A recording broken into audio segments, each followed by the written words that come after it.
Le saint linceul est une icône, écrite avec le sang d'un homme flagellé, couronné d'épines, crucifié et transpercé au côté droit. L'image imprimée sur le linceul est celle d'un mort, mais le sang parle de sa vie. Chaque trace de sang parle d'amour et de vie.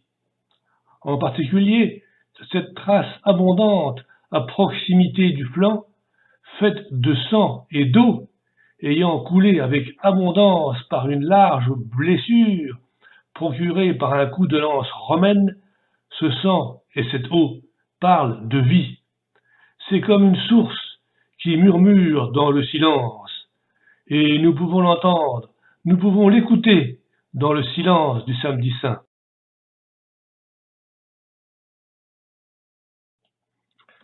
Première station.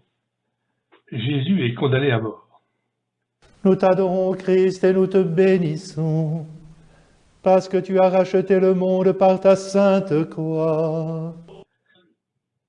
Pilate, reprenant la parole, leur dit : « Que voulez-vous donc que je fasse de celui que vous appelez le roi des Juifs ? » Ils crièrent de nouveau : « Crucifie-le !» Ils posèrent sous sa tête une couronne d'épines qu'ils avaient tressée. Marc 15, 16. J'ai présenté ma joue à ceux qui m'arrachaient la barbe. Je n'ai pas caché ma face devant les outrages et les crachats. Isaïe 55. Le linceul montre des ruissellements de sang sur le haut de la face et des traces de sang au-dessus de la nuque ont une forme générale évoquant les blessures d'une couronne d'épines. On observe des tuméfactions des arcades sourcilières et de la joue gauche, ainsi qu'à la base du dé, ce qui suppose une fracture du cartilage. La paupière droite porte une déchirure. La pommette droite est enflée et on peut voir une blessure en forme de triangle sous l'œil droit. Ces blessures donnent une apparence dissymétrique au visage. Il semble manquer l'extrémité droite de la moustache ainsi qu'une partie de la barbe également à droite. Prions. Seigneur, tu as été condamné à mort car la peur du regard des autres a étouffé la voix de la conscience. Tout au long de l'histoire, il en a toujours été ainsi, des innocents ont été maltraités, condamnés et tués. Combien de fois n'avons-nous pas, nous aussi, préféré le succès à la vérité, notre réputation à la justice? Donne force dans notre vie, à la voix ténue de la conscience, à ta voix. Regarde-moi comme tu as regardé Pierre après le reniement. Fais que ton regard pénètre nos âmes et indique la direction à notre vie. À ceux qui ont vociféré contre toi le vendredi saint, tu as donné l'émotion du cœur et la conversion au jour de la Pentecôte. Et ainsi, à tous, tu as donné l'espérance. Donne-nous aussi, toujours et encore, la grâce de la conversion. Deuxième station, Jésus est flagellé. Nous t'adorons, Christ, et nous te bénissons, parce que tu as racheté le monde par ta sainte croix. J'ai présenté mon dos à ceux qui me frappaient. Isaïe 55. Alors Pilate, après avoir fait battre de verges Jésus, il le livra pour être crucifié. Matthieu 27, 27. Le dos est caractérisé par un nombre de marques, compris entre 100 et 120, qui ont pour la plupart une forme d'altère d'environ 3 cm. Ces petites plaies parallèles d'environ 1 cm de diamètre et séparées de 1,3 cm sont groupées généralement par deux et disposées en éventail. Le supplicié du linceul a été soumis à une flagellation romaine terrible en durée, en intensité et en nombre de coups. Il n'était pas rare que le supplicié décède lors de la flagellation ou peu après. Ces marques sont caractéristiques des coups de fouet romains, le flagrum. Les lanières se terminaient par des paires de billes de plomb ou d'osselets. Les coups ont été distribués sur le dos de manière égale et symétrique, depuis les épaules jusqu'aux jambes, par 2 bourreaux placés de chaque côté du supplicié. D'après l'angle des lanières au niveau des épaules, l'un des bourreaux devait être plus grand que l'autre. Prions. Seigneur, tu t'es laissé tourner en dérision et outrager. Aide-nous à ne pas nous joindre à celui qui souffre et de celui qui est faible. Aide-nous à reconnaître ton visage dans ceux qui sont humiliés et mis à l'écart. Aide-nous à ne pas nous décourager devant les moqueries du monde, quand l'obéissance à ta volonté est tournée en dérision. Troisième station. Jésus est chargé de la croix.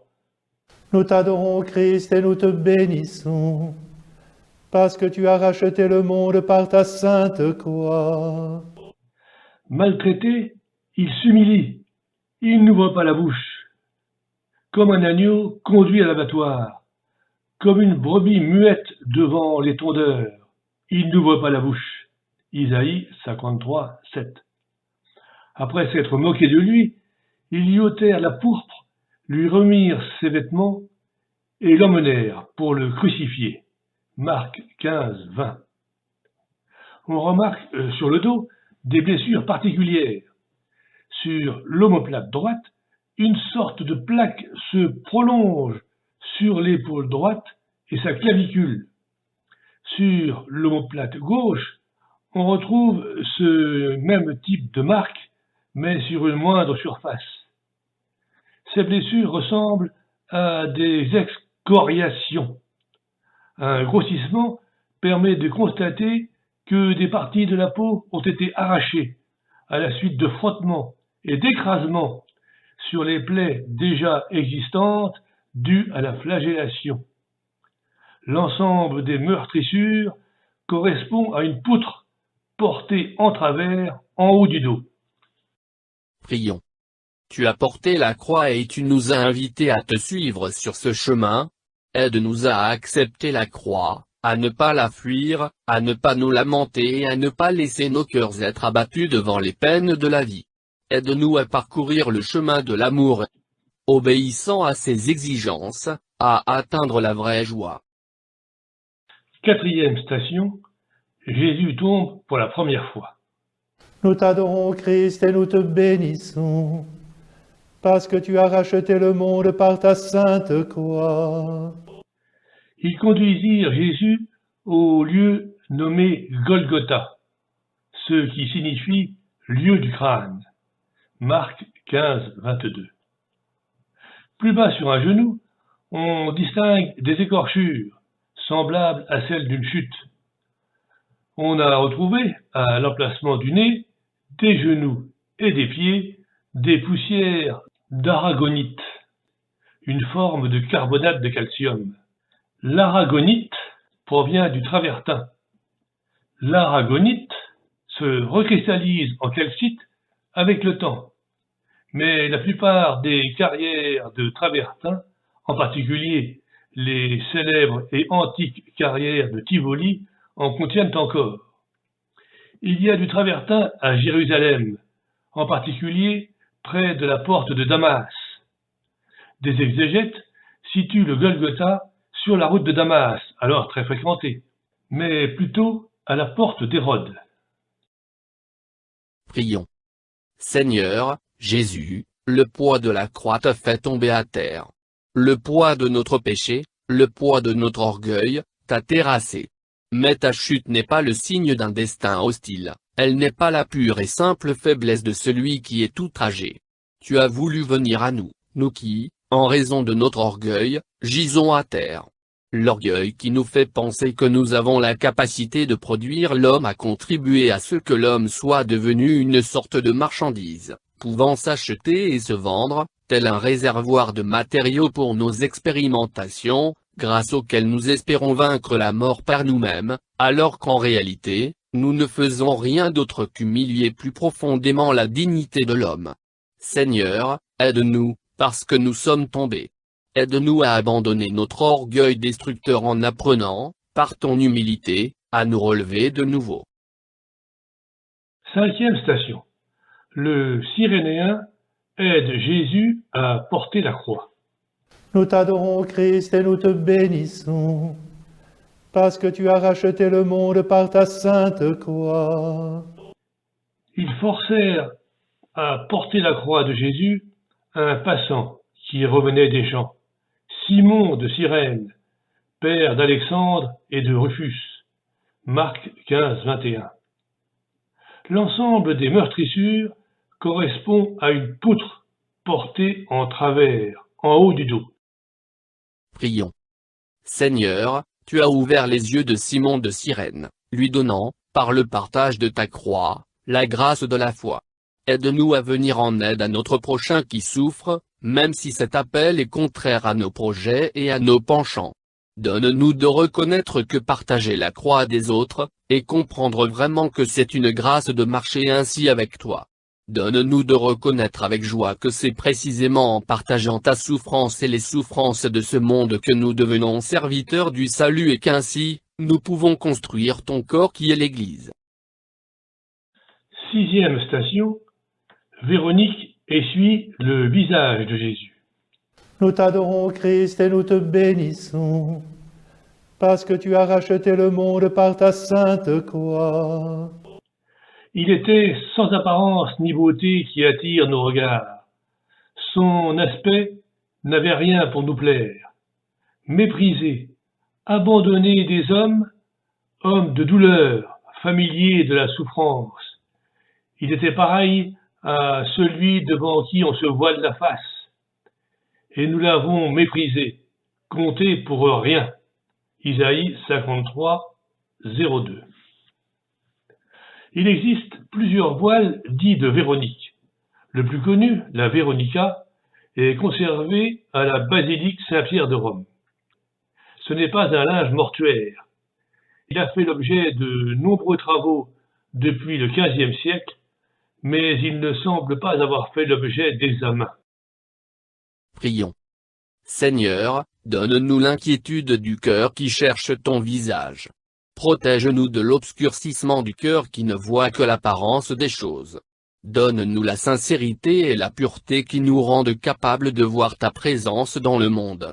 Quand nous n'avons plus la capacité de faire de grandes choses, donne-nous le courage d'une humble bonté.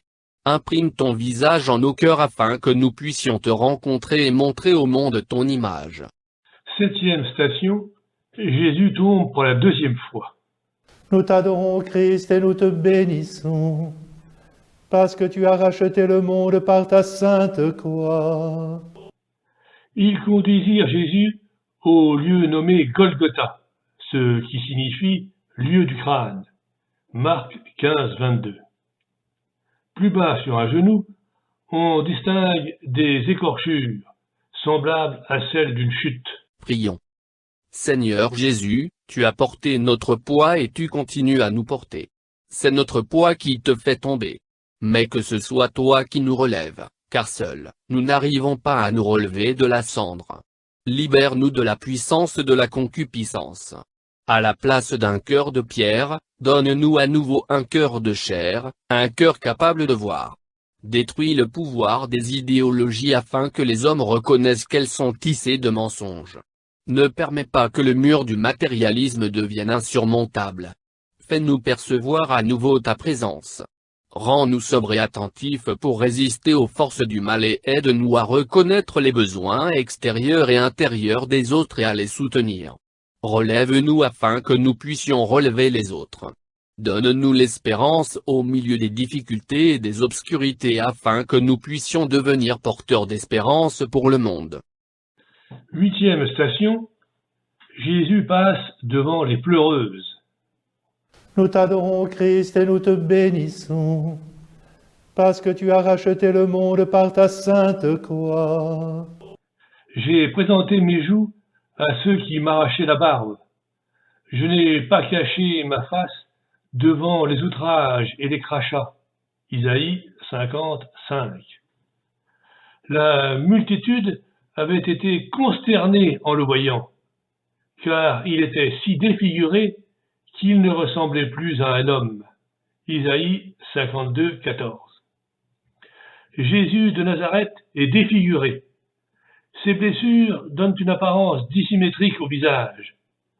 D'après le linceul, Jésus de Nazareth mesurait 1,75 m. C'était un homme plutôt grand pour l'époque. Il avait de longues mains. Les cheveux sont longs comme chez les Galiléens par opposition aux Judéens, ce qui au passage éclaire la remarque. Un autre assistait, c'est sûr, celui-là était avec lui, et d'ailleurs il est Galiléen. Prions. Ô femme qui pleure, tu as parlé, Seigneur, de la pénitence, du jour du jugement, lorsque nous nous trouverons en présence de ta face, la face du juge du monde. Tu nous appelles à sortir de la banalisation du mal dans laquelle nous nous complaisons, de manière à pouvoir continuer notre vie tranquille. Tu nous montres la gravité de notre responsabilité, le danger d'être trouvé coupable et stérile au jour du jugement. Aide-nous à ne pas nous contenter de marcher à côté de toi, ou d'offrir seulement des paroles de compassion. Convertis-nous et donne-nous une vie nouvelle. En définitive, ne permets pas que nous restions là, comme un arbre sec, et fais de nous des sarments vivants de la vraie vigne pour que nous portions du fruit pour la vie éternelle. 9e station. Jésus tombe pour la 3e fois. Nous t'adorons, Christ, et nous te bénissons, parce que tu as racheté le monde par ta sainte croix. Ils conduisirent Jésus au lieu nommé Golgotha, ce qui signifie lieu du crâne. Marc 15, 22. Plus bas sur un genou, on distingue des écorchures, semblables à celles d'une chute. Prions. Ton Église nous semble souvent une barque prête à couler, une barque qui prend l'eau de toutes parts. Dans ton champ, nous voyons plus d'ivraie que de bon grain. Les vêtements et le visage si sale de ton Église nous effraient, mais c'est nous-mêmes qui les salissons. C'est nous-mêmes qui te trahissons chaque fois avec toutes nos belles paroles et nos beaux gestes. Prends pitié de ton Église, en elle Adam chute toujours de nouveau. Par notre chute, nous te traînons à terre et Satan s'en réjouit parce qu'il espère que tu ne pourras plus te relever de cette chute. Il espère que, ayant été entraîné dans la chute de ton Église, tu resteras à terre, vaincu. Mais, toi, tu te relèveras. Tu t'es relevé, tu es ressuscité et tu peux aussi nous relever. Sauve ton Église et sanctifie-la. Sauve-nous et sanctifie-nous. 10e station. Jésus est dépouillé de ses vêtements. Nous t'adorons, Christ, et nous te bénissons, parce que tu as racheté le monde par ta sainte croix. Ils partagent entre eux mes habits, et tirent au sort mon vêtement. Psaume 21. Ils se partagèrent ces vêtements en tirant au sort, pour savoir ce que chacun aurait. Marc 15, 24. La tunique de Jésus de Nazareth était une tunica inconsultilis, en lin, comme le linceul, et de grande qualité. Une tunique comporte environ 8000 fils de chaîne et était tissée en armure sergée 3 lit 1, c'est-à-dire que le fil de trame du tissu ne prend qu'un fil de chaîne sur 4. Mais en outre, il est à chevron, motif obtenu en inversant le sens des fils de chaîne liés au harnais. Les chevrons ne sont pas une nécessité du serger, mais une disposition particulière adoptée pour les tissus de haute qualité. Ils augmentent la souplesse du tissu. Prions. Seigneur Jésus, tu es dépouillé de tes vêtements, exposé au déshonneur, exclu de la société. Tu t'es chargé du déshonneur d'Adam et tu l'as guéri. Tu t'es chargé des souffrances et des besoins des pauvres, ceux qui sont exclus du monde. Mais c'est ainsi que s'accomplissent les paroles des prophètes. C'est ainsi que tu donnes sens à ce qui paraît dénué de sens. C'est ainsi que tu nous fais reconnaître que ton Père te tient dans ses mains, comme nous-mêmes et comme le monde entier. Donne-nous un profond respect de l'homme à tous les stades de son existence et dans toutes les situations où nous le rencontrons. Donne-nous le vêtement de lumière de ta grâce. 11e station, Jésus est cloué sur la croix.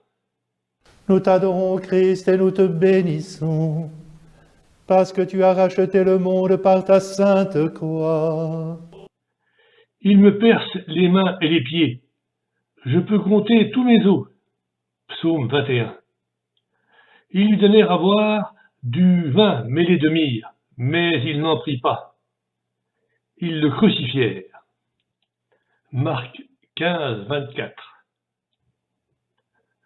Ce clou maintenait les pieds de Yehohanan, crucifié à 26 ans au 1er siècle. Les traces du linceul montrent les deux pieds se croisant et orientés vers l'intérieur, le gauche devant le droit. Un gros clou a transpercé les deux pieds en même temps. Sur le pied droit, on voit nettement une tache ronde au niveau du talon. Une autre plus au milieu de la plante du pied entre le deuxième et le troisième métatarsien et une traînée qui relie les deux. Enfin, une coulée de sang qui part vers l'extérieur. Le poignet gauche présente une tache de forme circulaire. Le poignet droit est caché par la main gauche. La tache provient d'un trou bien visible d'environ 8 mm de diamètre.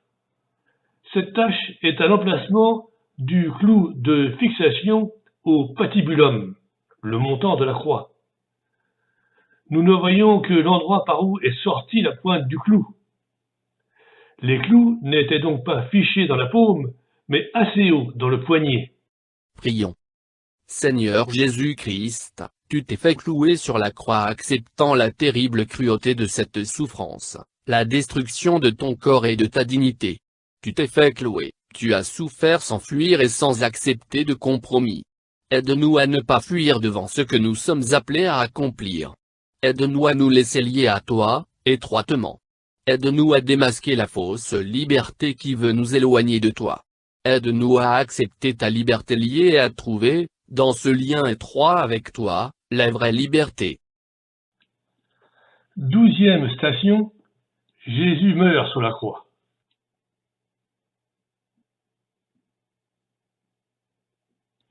Nous t'adorons, Christ, et nous te bénissons, parce que tu as racheté le monde par ta sainte croix. La 6e heure étant venue, il y eut des ténèbres sur toute la terre, jusqu'à la 9e heure. Et à la 9e heure, Jésus s'écria d'une voix forte, « Mon Dieu, pourquoi m'as-tu abandonné ?» Marc 15, 33. Mais Jésus, ayant poussé un grand cri, expira. Marc 15, 37. L'examen des coulées et taches sanguines montre que le sang était coagulé sur le corps avant la mise au linceul. De manière générale, les cheminements du sang sur l'ensemble du linceul suivent les rides, s'accumulent sur les obstacles naturels, comme les arcades sourcilières, s'élargissent, s'épaississent. On voit le dos des mains, plaqué sur le patibulum. On s'aperçoit alors que le sang de l'avant-bras ne semble pas provenir de la blessure visible du poignet. A-t-il été retenu sur l'angle du bas du patibulum par capillarité pour s'écouler ensuite à divers endroits sur l'arrière des bras? C'est ce que l'on observe avec la pluie sur une planche horizontale placée de champ. Prions. Seigneur Jésus-Christ, à l'heure de ta mort, le soleil s'éclipsa. Tu es sans cesse à nouveau cloué sur la croix.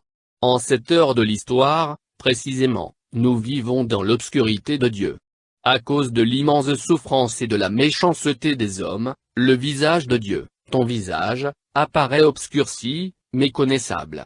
Mais c'est, justement, sur la croix que tu t'es fait connaître.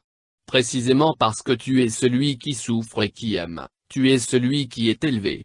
C'est là que tu triomphes. En cette heure d'obscurité et de trouble, aide-nous à reconnaître ton visage. Aide-nous à croire en toi et à te suivre spécialement dans les heures d'obscurité et de détresse. En cette heure, montre-toi encore au monde. Fais que ton salut lui soit manifesté. 13e station, Jésus est transpercé par le centurion. Nous t'adorons, Christ, et nous te bénissons, parce que tu as racheté le monde par ta sainte croix. Or, c'est à cause de nos révoltes qu'il a été transpercé, à cause de nos fautes qu'il a été broyé. Isaïe 53, 5. Pilate s'étonna qu'il fût mort si tôt. Il fit venir le centurion et lui demanda s'il était mort depuis longtemps. S'en étant assuré par le centurion, il donna le corps à Joseph. Marc 15, 44. Les jambes ne furent pas brisées. Sur le flanc droit, à côté d'une réparation, on observe une blessure ovale de 48 mm sur 15, entre la 5e et la 6e côte. Ces dimensions correspondent au fer du pilum romain. Le fer a frappé d'un mouvement légèrement ascendant et oblique en direction du cœur. Il a transpercé le diaphragme pour atteindre la cage thoracique et y perforer les poumons et le cœur. Le soldat frappa pratiquement à hauteur d'homme. Ce coup de lance fut infligé post-mortem, sinon la blessure se serait refermée. Mais moins d'une heure après le décès, car c'est dans ces conditions que de cette blessure pouvait couler du sang rouge et un sérum clair que l'on observe sur le linceul. Prions. La foi n'est pas complètement morte, le soleil n'est pas complètement obscurci. Comme il nous semble souvent que tu dormes. Et comme nous pouvons facilement nous éloigner, nous les hommes, et nous dire à nous-mêmes, Dieu est mort. Permets qu'à l'heure de l'obscurité, nous soyons capables de reconnaître que toi, tu es là. Ne nous abandonne pas quand nous sommes tentés de perdre courage. Aide-nous à ne pas te laisser seuls. Donne-nous une fidélité qui résiste au désarroi et un amour qui sache t'accueillir dans les moments de faiblesse extrême, comme le fit ta mère qui te reçut à nouveau entre ses bras. Aide-nous, aide les pauvres et les riches, les simples et les savants, à regarder au-delà des peurs et des préjugés. Rends-nous capables de t'offrir nos aptitudes, notre cœur, notre temps, pour préparer ainsi le jardin où la résurrection pourra se produire. 14e station, Jésus est mis au tombeau. Nous t'adorons, Christ, et nous te bénissons, parce que tu as racheté le monde par ta sainte croix. On a placé sa tombe avec les méchants, son tombeau avec les riches. Isaïe 53, 9.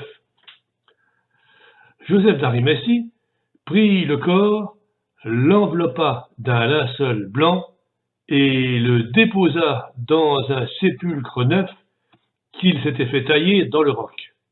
Matthieu 27, 59. Le linceul est un tissu de lin de forme rectangulaire, de 4,41 m de long sur 1,13 m. Il mesure donc 8 coudées sur 2 coudées. Il est à chevrons. Ce type de tissage était pratiqué dans tout l'Empire romain. C'était en particulier le cas dans la région de Tyr et de Sidon, au Liban actuel, à l'époque de Jésus de Nazareth. Il s'agit d'une technique longue et très coûteuse. La confection du linceul a dû demander plusieurs semaines. On tissait en fait un tissu de 4 coudées de large, qui était destiné à confectionner une tunique d'une seule pièce. Ce tissu fut coupé en deux pour faire 2 linceuls. Prions. Seigneur, tu es descendu dans l'obscurité de la mort, mais ton corps a été recueilli par de bonnes mains et il a été enseveli dans un linceul immaculé. Seigneur Jésus, par ta mise au tombeau, tu as fait tienne la mort du grain de blé. Tu es devenu le grain de blé mort qui donne beaucoup de fruits tout au long des temps, jusqu'à l'éternité.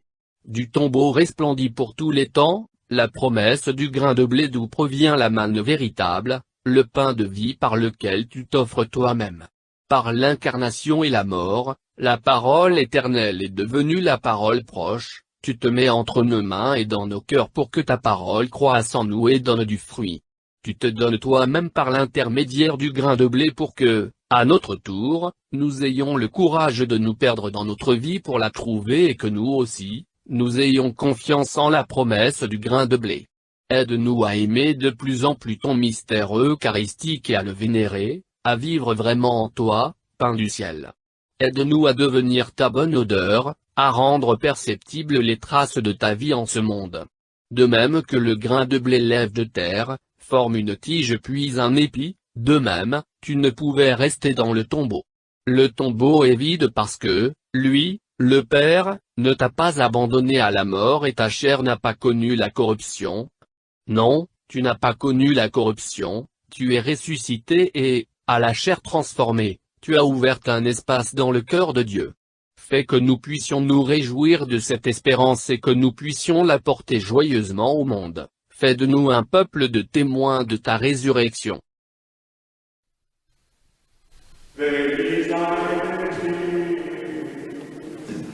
Veni,